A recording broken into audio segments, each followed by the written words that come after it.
विनष्ट करने में अपराध देख सकते हैं, ऐसे पाप कर्मों में क्यों प्रवृत्त हों? कुल का नाश होने पर सनातन कुल परंपरा नष्ट हो जाती है और इस तरह शेष कुल भी अधर्म में प्रवृत्त हो जाता है।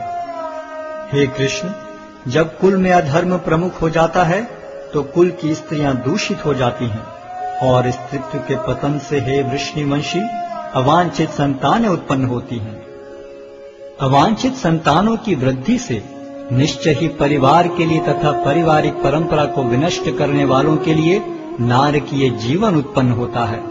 ऐसे पतित कुलों के पुरखे गिर जाते हैं क्योंकि उन्हें जल तथा पिंडदान देने की क्रियाएं समाप्त हो जाती हैं।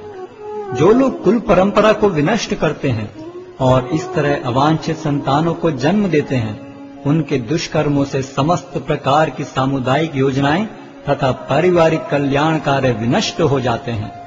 हे प्रजापालक कृष्ण, मैंने गुरु परंपरा से सुना है कि जो लोग कुल धर्म का विनाश करते हैं वे सदैव नरक में वास करते हैं। ओहो, कितने आश्चर्य की बात है कि हम सब जघन्य पाप कर्म करने के लिए उद्यत हो रहे हैं। राज्य सुख भोगने की इच्छा से प्रेरित होकर हम अपने ही संबंधियों को मारने पर तुले हैं। यदि शस्त्रधारी धृतराष्ट्र के पुत्र मुझ निहत्थे तथा रणभूमि में प्रतिरोध न करने वाले को मारें तो यह मेरे लिए श्रेयस्कर होगा। संजय ने कहा, युद्ध भूमि में इस प्रकार कहकर अर्जुन ने अपना धनुष तथा बाण एक ओर रख दिया और शोक संतप्त चित्त से रथ के आसन पर बैठ गया।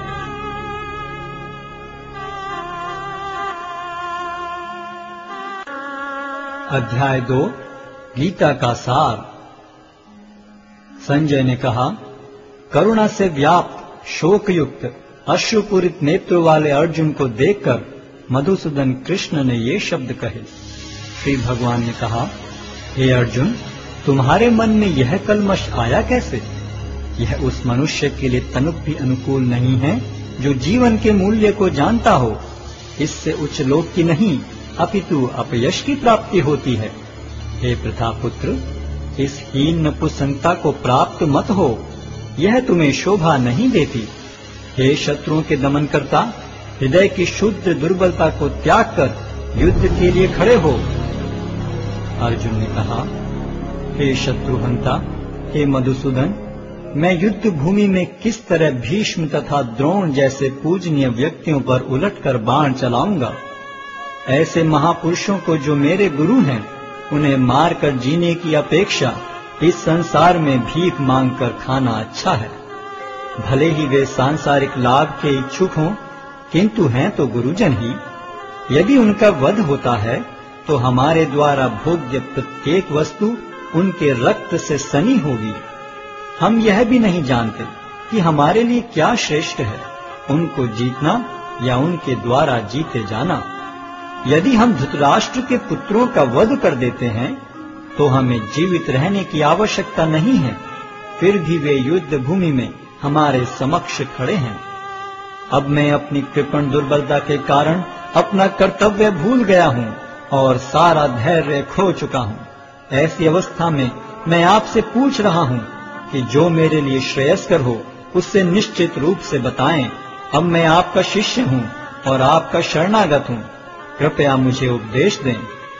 मुझे ऐसा कोई साधन नहीं दिखता जो मेरी इंद्रियों को सुखाने वाले इस शोक को दूर कर सके। स्वर्ग पर देवताओं के अधिपत्य की तरह इस धन धान्य संपन्न सारी पृथ्वी पर निष्कंटक राज्य प्राप्त करके भी मैं इस शोक को दूर नहीं कर सकूंगा।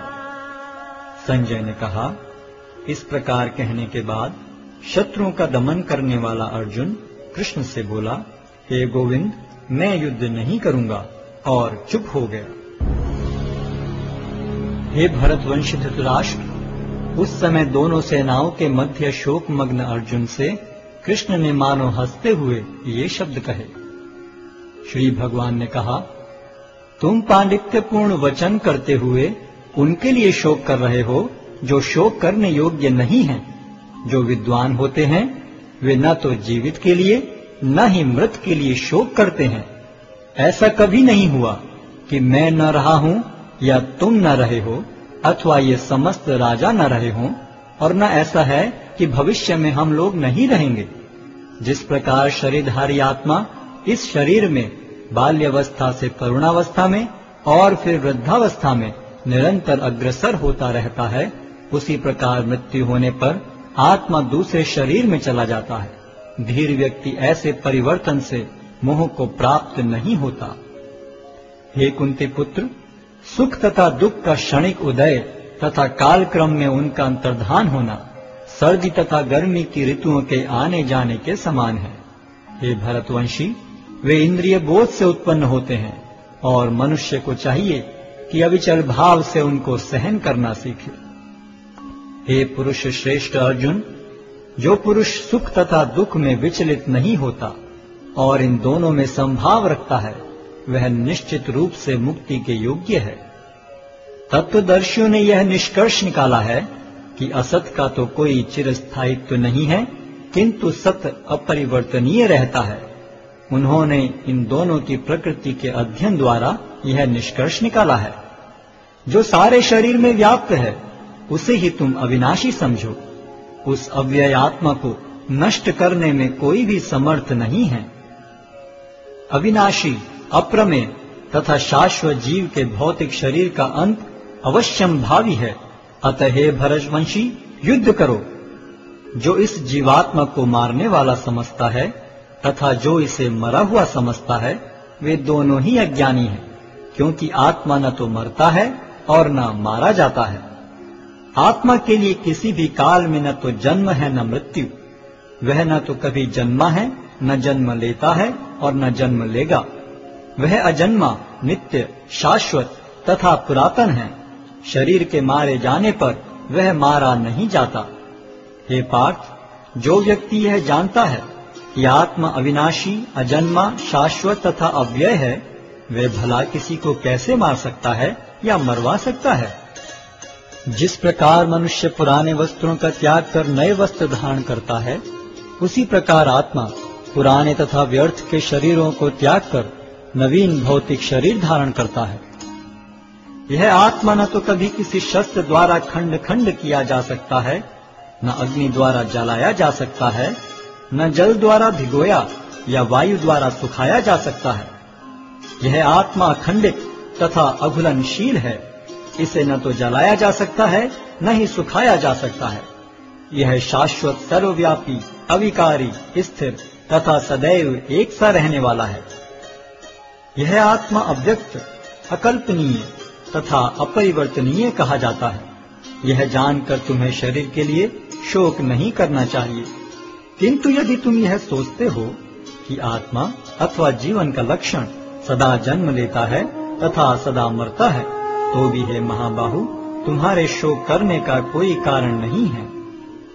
जिसने जन्म लिया है उसकी मृत्यु निश्चित है और मृत्यु के पश्चात पुनर्जन्म भी निश्चित है। अतः अपने अपरिहार्य कर्तव्य पालन में तुम्हें शोक नहीं करना चाहिए। सारे जीव प्रारंभ में अव्यक्त रहते हैं, मध्य अवस्था में व्यक्त होते हैं और विनष्ट होने पर पुनः अव्यक्त हो जाते हैं। अतः शोक करने की क्या आवश्यकता है। कोई आत्मा को आश्चर्य से देखता है, कोई इसे आश्चर्य की तरह बताता है तथा कोई इसे आश्चर्य की तरह सुनता है, किंतु कोई कोई इसके विषय में सुनकर भी कुछ नहीं समझ पाते। हे भरतवंशी, शरीर में रहने वाले का कभी भी वध नहीं किया जा सकता।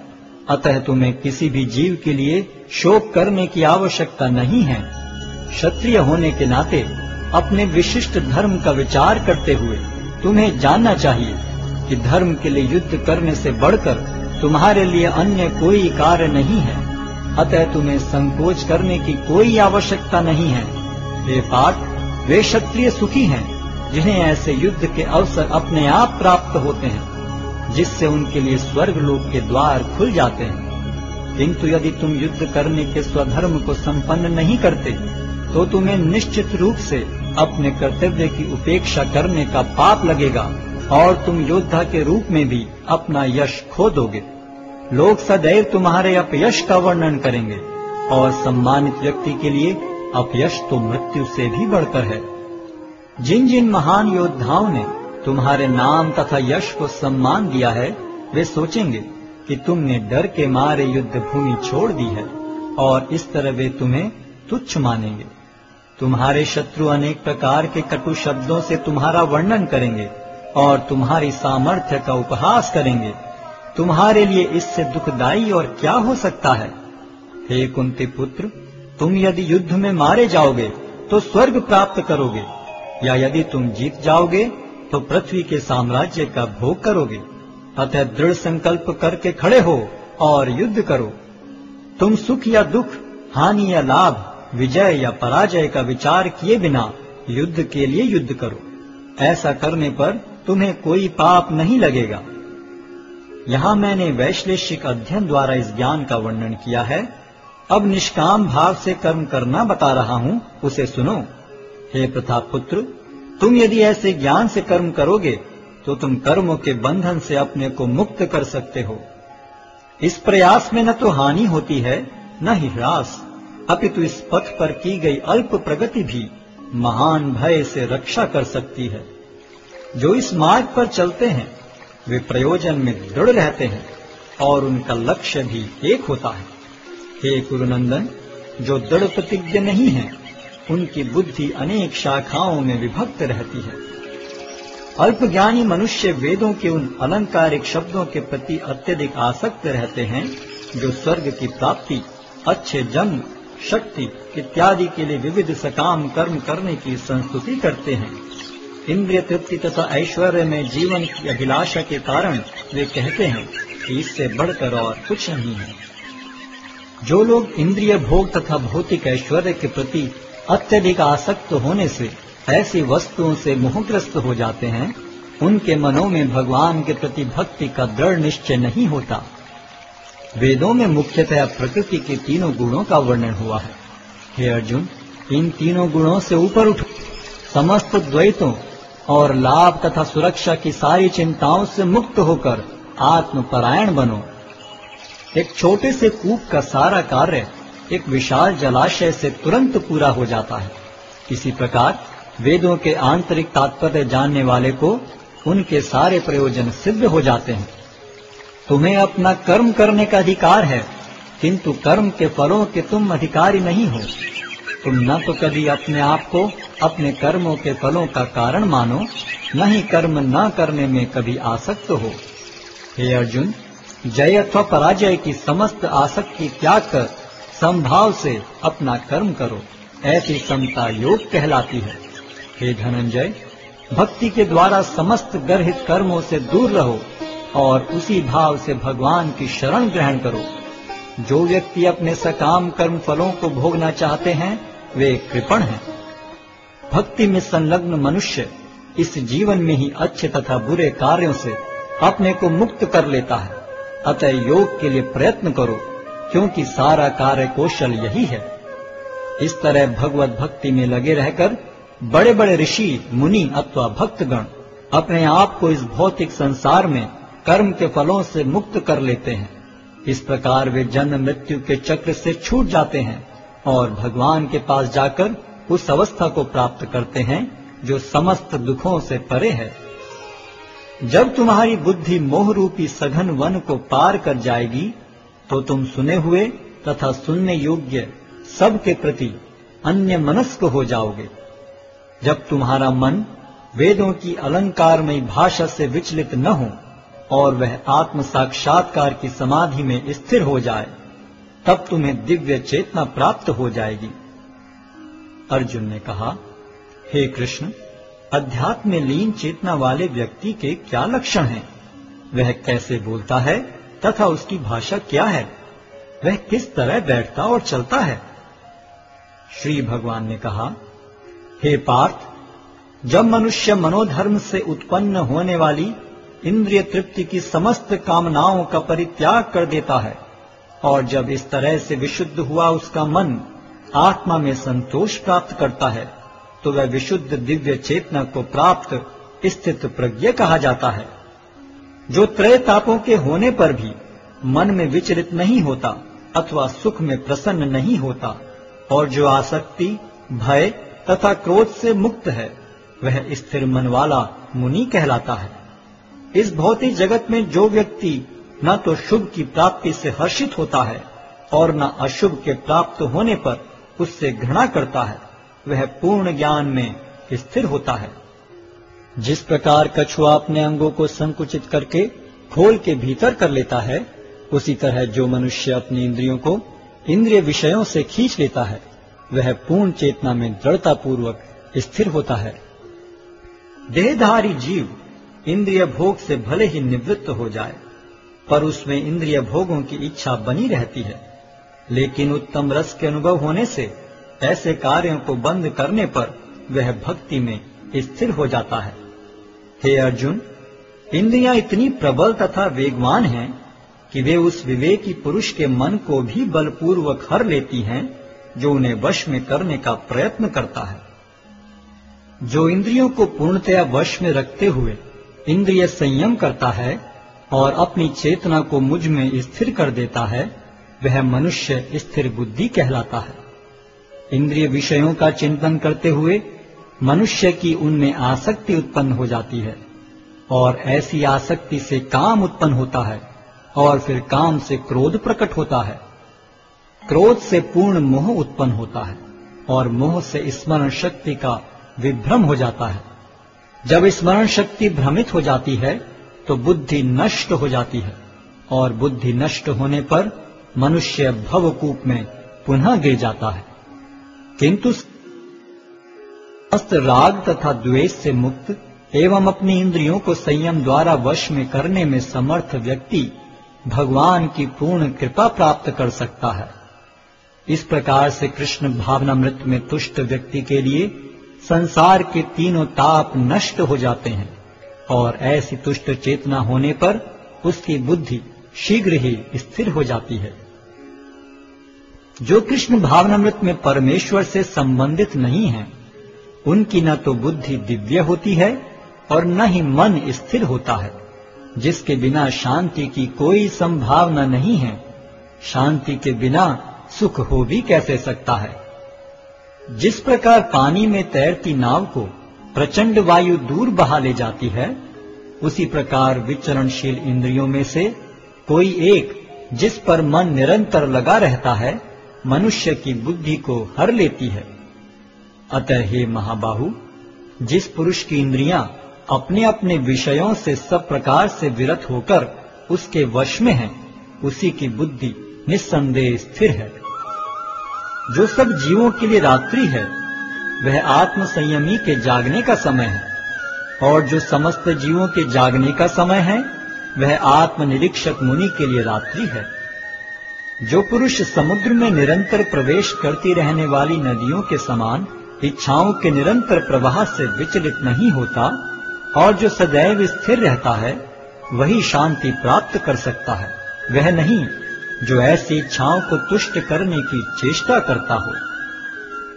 जिस व्यक्ति ने इंद्रिय तृप्ति की समस्त इच्छाओं का परित्याग कर दिया है, जो इच्छाओं से रहित रहता है और जिसने सारी ममता त्याग दी है तथा अहंकार से रहित है, वही वास्तविक शांति को प्राप्त कर सकता है। यह आध्यात्मिक तथा ईश्वरीय जीवन का पथ है, जिसे प्राप्त करके मनुष्य मोहित नहीं होता। यदि कोई जीवन के अंतिम समय में भी इस तरह स्थित हो, तो वह भगवत धाम में प्रवेश कर सकता है। अध्याय 3 कर्मयोग। अर्जुन ने कहा, हे जनार्दन, हे केशव, यदि आप बुद्धि को सकाम कर्म से श्रेष्ठ समझते हैं, तो फिर आप मुझे इस घोर युद्ध में क्यों लगाना चाहते हैं? आपके व्यामिश्रित उपदेशों से मेरी बुद्धि मोहित हो रही है। अतः कृपा करके निश्चय पूर्वक मुझे बताएं कि इनमें से मेरे लिए सर्वाधिक श्रेयस्कर क्या होगा। श्री भगवान ने कहा, हे निष्पाप अर्जुन, मैं पहले ही बता चुका हूं कि आत्म साक्षात्कार का प्रयत्न करने वाले 2 प्रकार के पुरुष होते हैं। कुछ इसे ज्ञान योग द्वारा समझने का प्रयत्न करते हैं, तो कुछ भक्तिमय सेवा के द्वारा। न तो कर्म से विमुख होकर कोई कर्मफल से छुटकारा पा सकता है और न केवल संन्यास से सिद्धि प्राप्त की जा सकती है। प्रत्येक व्यक्ति को प्रकृति से अर्जित गुणों के अनुसार विवश होकर कर्म करना पड़ता है अतः कोई भी एक क्षण भर के लिए भी बिना कर्म किए नहीं रह सकता। जो कर्म इंद्रियों को वश में तो करता है, किंतु जिसका मन इंद्रिय विषयों का चिंतन करता रहता है, वह निश्चित रूप से स्वयं को धोखा देता है और मिथ्याचारी कहलाता है। दूसरी ओर यदि कोई निष्ठावान व्यक्ति अपने मन के द्वारा कर्मेंद्रियों को वश में करने का प्रयत्न करता है और बिना किसी आसक्ति के कर्मयोग प्रारंभ करता है, तो वह अति उत्कृष्ट है। अपना नियत कर्म करो, क्योंकि कर्म न करने की अपेक्षा कर्म करना श्रेष्ठ है। कर्म के बिना तो शरीर निर्वाह भी नहीं हो सकता।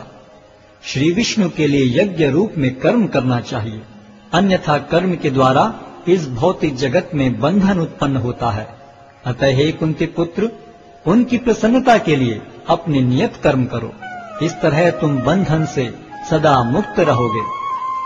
सृष्टि के प्रारंभ में समस्त प्राणियों के स्वामी ने विष्णु के लिए यज्ञ सहित मनुष्यों तथा देवताओं की संततियों को रचा और उनसे कहा, तुम इस यज्ञ से सुखी रहो, क्योंकि इसके करने से तुम्हें सुखपूर्वक रहने तथा मुक्ति प्राप्त करने के लिए समस्त वांछित वस्तुएं प्राप्त हो सकेंगी। यज्ञों के द्वारा प्रसन्न होकर देवता तुम्हें भी प्रसन्न करेंगे और इस तरह मनुष्यों तथा देवताओं के मध्य सहयोग से सबों को संपन्नता प्राप्त होगी।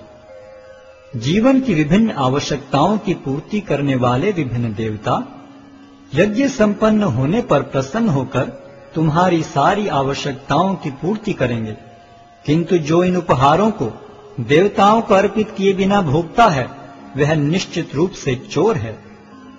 भगवान के भक्त सभी प्रकार के पापों से मुक्त हो जाते हैं, क्योंकि वे यज्ञ में अर्पित किए भोजन प्रसाद को ही खाते हैं। अन्य लोग जो अपने इंद्रिय सुख के लिए भोजन बनाते हैं, वे निश्चित रूप से पाप खाते हैं। सारे प्राणी अन्न पर आश्रित हैं, जो वर्षा से उत्पन्न होता है। वर्षा यज्ञ संपन्न करने से होती है और यज्ञ नियत कर्मों से उत्पन्न होता है। वेदों में नियमित कर्मों का विधान है और ये वेद साक्षात श्री भगवान से प्रकट हुए हैं। फलतः सर्वव्यापी ब्रह्म यज्ञ कर्मों में सदा स्थित रहता है।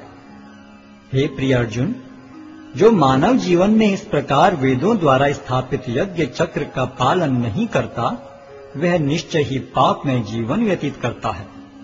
ऐसा व्यक्ति केवल इंद्रियों की तुष्टि के लिए व्यर्थ ही जीवित रहता है। किंतु जो व्यक्ति आत्मा में ही आनंद लेता है तथा जिसका जीवन आत्म साक्षात्कार युक्त है और जो अपने में ही पूर्णतया संतुष्ट रहता है, उसके लिए कुछ कारणीय कर्तव्य नहीं होता। स्वरूप सिद्ध व्यक्ति के लिए न तो अपने नियत कर्मों को करने की आवश्यकता रह जाती है, न ऐसा कर्म न करने का कोई कारण ही रह जाता है। उसे किसी अन्य जीव पर निर्भर रहने की आवश्यकता भी नहीं रह जाती। अतः कर्म फल में आसक्त हुए बिना मनुष्य को अपना कर्तव्य समझकर निरंतर कर्म करते रहना चाहिए, क्योंकि अनासक्त होकर कर्म करने से उसे पर ब्रह्म की प्राप्ति होती है। जनक जैसे राजाओं ने केवल नियत कर्मों को करने से ही सिद्धि प्राप्त की। अतः सामान्य जनों को शिक्षित करने की दृष्टि से तुम्हें कर्म करना चाहिए। महापुरुष जो जो आचरण करता है, सामान्य व्यक्ति उसी का अनुसरण करते हैं। वह अपने अनुसरणीय कार्यों से जो आदर्श प्रस्तुत करता है, संपूर्ण विश्व उसका अनुसरण करता है। हे प्रथापुत्र, तीनों लोकों में मेरे लिए कोई भी कर्म नियत नहीं है। न मुझे किसी वस्तु का अभाव है और न आवश्यकता ही है, तो भी मैं नियत कर्म करने में तत्पर रहता हूँ। क्योंकि यदि मैं नियत कर्मों को सावधानी पूर्वक न करूं, तो हे पार्थ, यह निश्चित है कि सारे मनुष्य मेरे पथ का ही अनुगमन करेंगे। यदि मैं नियत कर्म न करूं, तो ये सारे लोग नष्ट हो जाएंगे। तब मैं अवांछित जन समुदाय को उत्पन्न करने का कारण हो जाऊंगा और इस तरह संपूर्ण प्राणियों की शांति का विनाशक बनूंगा। जिस प्रकार अज्ञानी जन फल की आसक्ति से कार्य करते हैं, उसी तरह विद्वान जनों को चाहिए कि वे लोगों को उचित पथ पर ले जाने के लिए अनासक्त रहकर कार्य करें। विद्वान व्यक्ति को चाहिए कि वह सकाम कर्मों में आसक्त अज्ञानी पुरुषों को कर्म करने से रोके नहीं, ताकि उनके मन विचलित न हो, अपितु भक्ति भाव से कर्म करते हुए वह उन्हें सभी प्रकार के कार्यों में लगाएं, जिससे कृष्ण भावनामृत का क्रमिक विकास हो।